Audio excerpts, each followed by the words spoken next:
The movie revolves around Clyde Shelton, an intelligent inventor whose life is shattered when his wife and daughter fall victim to a brutal robbery. Seeking justice, Shelton finds himself entangled in a legal system. The film opens with Shelton enjoying a peaceful moment with his family at home, only to have his life violently disrupted when two robbers, Darby and Ames, invade his home. The assailants subject Shelton, his wife, and his daughter to a horrifying ordeal, leaving Shelton to witness the tragic loss of his loved ones. As the story unfolds, we witness attorneys diligently working on the murder case. Leading the legal pursuit is Nick Rice, an attorney driven by an obsession with winning cases. In his quest for triumph, Nick skillfully maneuvers through the intricacies of the legal system, ensuring that he emerges victorious in the end. When Shelton confronts him, Nick openly discusses the hurdles presented by insufficient evidence and weak laws. Confronted with a difficult decision, Nick negotiates a deal with Reynolds, the attorney representing Darby, ultimately reaching a compromise. Darby agrees to testify against his partner Ames, resulting in Ames's execution, while Darby himself receives a lenient 3-year prison sentence, a concession that falls short of satisfying Shelton's yearning for justice. Haunted by the harrowing memory of Darby's assault on his daughter, Shelton remains haunted, finding no solace in the trial's unsettling resolution. The compromise reached between Nick and Darby's lawyer leaves Nick disturbed, especially given Darby's provocative taunts about eluding justice. Shelton, on the other hand, grappled with the harsh reality of Darby's evasion. A decade later, the day of Ames's execution coincided with Nick's family attending a live event. Accompanied by colleague Sarah, Nick bore witness to Ames's final protestations of innocence in the murder of Shelton's family. However, what was meant to be a painless execution turned into a brutal affair due to tampering with the device. The haunting echoes of Darby's infamous sentence, "You can't fight fate," were etched onto the solution container, serving as a chilling reminder of the inevitability of destiny. Puzzled by the enigmatic message, Nick teamed up with the police to apprehend Darby. Meanwhile, in a cocaine-induced haze, Darby caught wind of his imminent arrest. Panic ensued as he fled his home, engaging in a shootout with pursuing officers. Guided by an enigmatic voice, he disposed of the weapon, wiped clean any traces of fingerprints, and took control of a police car. A helpless officer, knocked unconscious, witnessed Darby hijacking the vehicle and disappearing into the desolate darkness. In this pivotal moment, it becomes apparent that the Shelton police officer has undergone a facial transformation. As Darby aimed to shoot Shelton, the rigged gun administered a lethal poison, rendering Darby paralyzed and subjected to excruciating pain. Shelton confined Darby to a bed, meticulously managing his consciousness and suffering with a combination of drugs.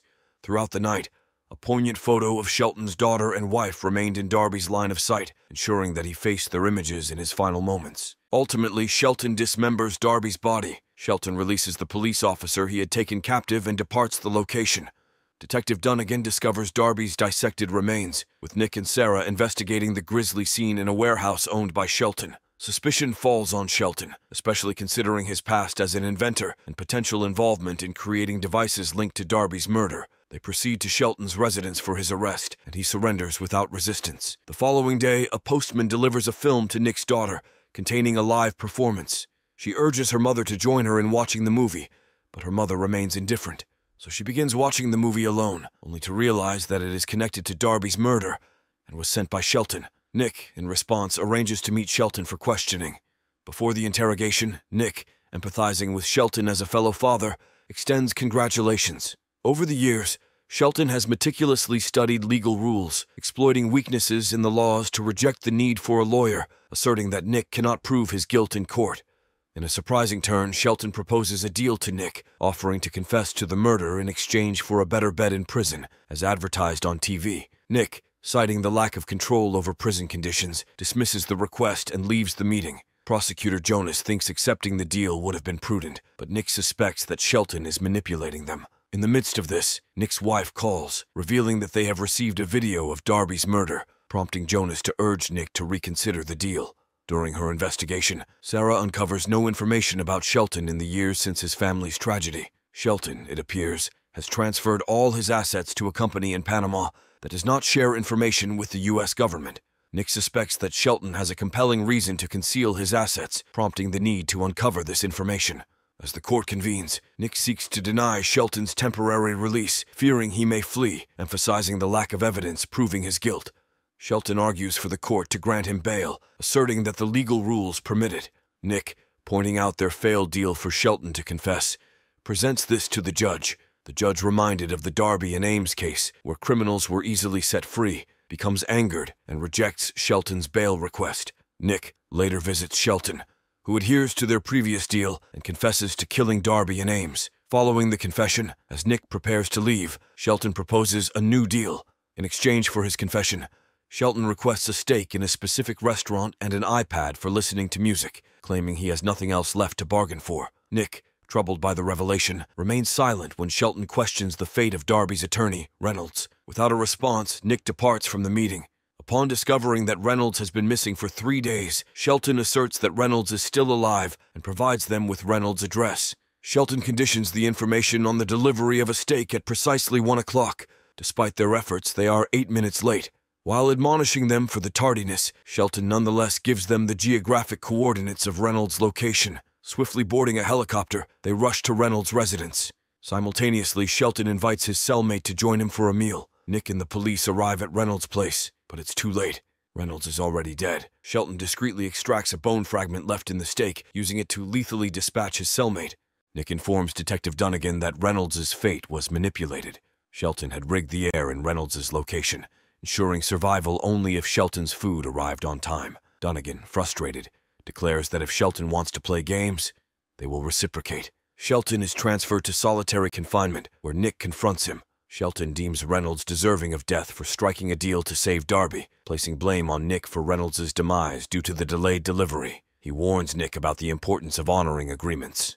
In a surprising gesture, Nick hands Shelton a bracelet crafted by Shelton's daughter, emphasizing that his actions will not bring happiness to his wife and daughter. Despite Sarah's efforts, she hasn't been able to access Shelton's estate records due to legal constraints. Seeking a workaround, Jonas employs the help of a government insider with past ties to Shelton. This contact reveals that Shelton had been developing covert methods for the government to eliminate individuals in various countries, showcasing his genius in orchestrating actions with deadly precision. According to the insider, Shelton is determined to eliminate anyone he deems guilty in his case, presenting an ominous challenge that Nick and his colleagues are ill-equipped to thwart. Alarmed by the potential threat, Nick instructs Sarah to leave town with her boyfriend Chester and arranges for additional protection for his family. Nick and Jonas approach Judge Birch, requesting stricter restrictions on Shelton. The judge, constrained by existing rules, acknowledges Shelton's current solitary confinement status, but agrees to impose more stringent restrictions for a limited time. During this meeting, the judge's phone unexpectedly rings, leading to a deadly explosion. Undeterred, Nick confronts Shelton once again. Shelton asserts that his actions are not driven by revenge, but by a desire to overhaul the system. Accusing Nick of making deals with murderers to bolster his record of winning cases, Shelton claims to have enigmatic allies beyond Nick's comprehension. Fearing for his family's safety, Nick is deeply troubled. Shelton proposes a new deal: release him and drop all charges by 6 a.m., or everyone will be killed. The tension builds as the clock reaches 6 a.m., but nothing unfolds as Shelton's ultimatum remains unfulfilled. Believing the danger has passed, they decide to return home for some rest. In a moment of casual conversation, Nick inquires when Sarah plans to introduce her boyfriend Chester to him. Sarah assures him that he'll meet Chester soon. As Sarah starts her car, an explosion erupts, claiming her life and the lives of several other justice officials. Investigation reveals that the cars were targeted with an unidentified bomb, except for Nick's vehicle. The mayor, incensed by the tragedy, accuses Nick and Jonas of negligence. In response, Nick vows to prevent any more casualties and immediately sends his wife and daughter to another city for their safety.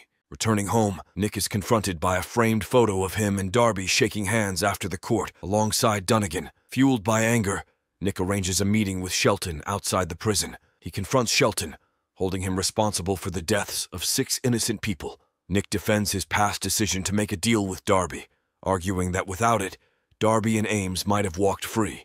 Shelton disagrees, and when Nick urges him to put an end to the violence, Shelton cryptically states that he's just getting started, expressing a desire to wage a full-scale war and dismantle the entire justice system. In a private conversation, Jonas and Nick contemplate their culpability in the unfolding chaos.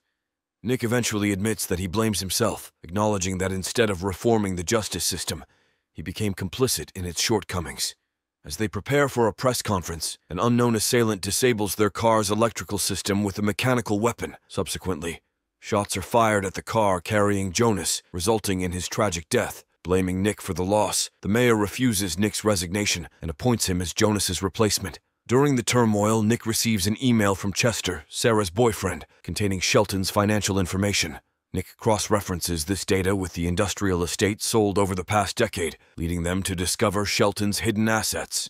Unconventional in their approach, Nick and Dunnigan venture into a location near the prison without adhering to the standard rules of entry. Upon entering, they uncover Shelton's secret tunnel leading to the prison, equipped with all the necessary tools for his schemes. Intent on apprehending Shelton in his solitary cell through the tunnel, they are shocked to find it empty. Shelton, disguised as a cleaner, infiltrates the municipal building using a uniform and identification card. Hacking into the prison cameras from the tunnel, Shelton remains a step ahead. Nick deciphers Shelton's plan, rushing to City Hall with Dunnigan. Opting for secrecy, they find a bomb planted by Shelton. With a bomb disposal expert, Nick prepares to defuse it. Discovering Shelton's bag, they realize the bomb is phone-activated. Nick refrains from informing the mayor immediately to avoid triggering Shelton. As Shelton returns to the tunnel, police catch the wind.